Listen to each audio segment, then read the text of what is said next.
accusations, ethics, and racing, the Nashville Fairgrounds controversy deepens. The debate over the future of Nashville's Fairgrounds Speedway has taken a dramatic turn. Metro Legal has officially recommended that the city's Board of Ethical Conduct hold a hearing to examine an ethics complaint against Jasper Hendricks, the chair of the Metro Fair Board, and the timing couldn't be more charged. Just as talks about NASCAR's return to the fairgrounds reach their final stages. But here's where it gets controversial. The complaint suggests potential misconduct tied to the pending deal. Allegations and the complaint.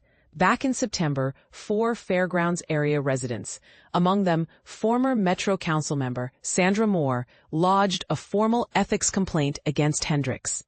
Their filing, dense with claims and evidence, outlined 3 major allegations.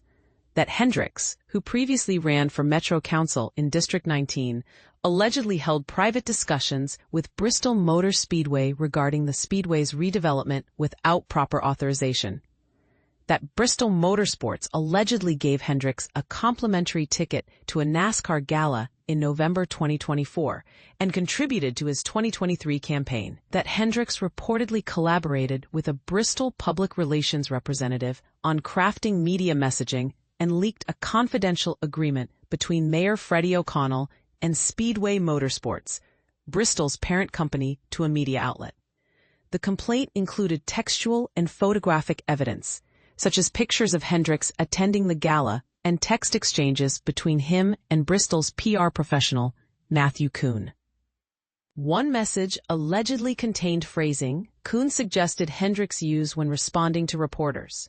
Metro Legal's findings. In a report filed Wednesday, Metro Legal Director Wally Dietz concluded that some complaints could indeed represent violations of the city's standards of conduct. Although several claims, such as campaign contributions and secret negotiations, were dismissed, Dietz recommended that an ethics board hearing proceed to evaluate 3 points. Hendricks allegedly accepting a free event ticket, receiving PR guidance from Bristol, and leaking a confidential term sheet to Fox 17.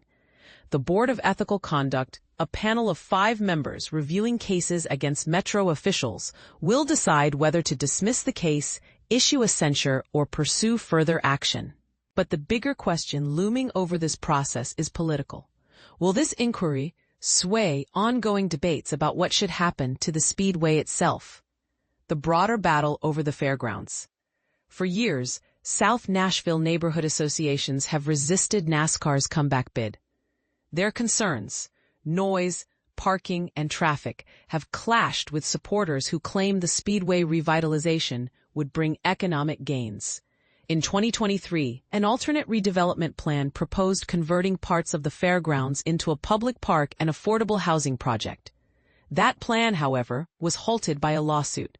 So now, as the city teeters on the edge of finalizing its Speedway deal, the Metro Legal recommendation adds a whole new twist, and an emotional one at that. Residents remain vocal. Just weeks ago, environmental and neighborhood groups urged a citywide vote to determine the Speedway's fate, while others pen op-eds calling for open discussions and community-led solutions. Councilmember Terry Vo, who represents District 17, home to the fairgrounds, said last month, Nashvillians have been clear. They want more affordable housing, more green space, and neighborhoods where people can gather comfortably. But Hendricks disagreed, countering, we already have plenty of green space around the fairgrounds. That doesn't bring revenue to the city. Bold statements like these only fuel the fire of an already polarized debate. Hendricks' rebuttal. Hendricks has fiercely denied every accusation. In an interview with the Nashville Banner, he described the complaint as nothing more than a shakedown. He emphasized that the text messages cited in the complaint don't prove collusion with Bristol PR, and that he didn't need help crafting public statements. There's nothing in that evidence proving what they claim, he said. I've spent over 30 years in government, writing statements for others, not taking dictation myself. He also claimed surprise at rumors of the nearing NASCAR deal, insisting he only reached out to Bristol's PR representative to clarify what was happening after being bombarded with questions.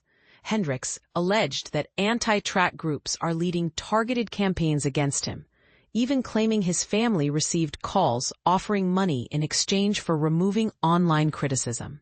Perhaps most provocatively, Hendricks accused racetrack opponents of offering financial incentives, particularly to Black residents, to join the complaint and publicly oppose the Speedway agreement.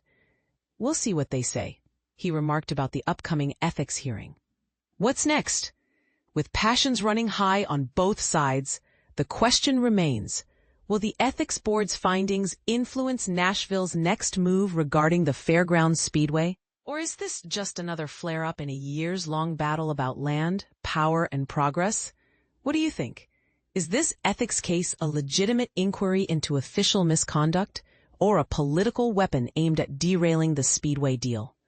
Share your thoughts below, because this debate shows no signs of slowing down.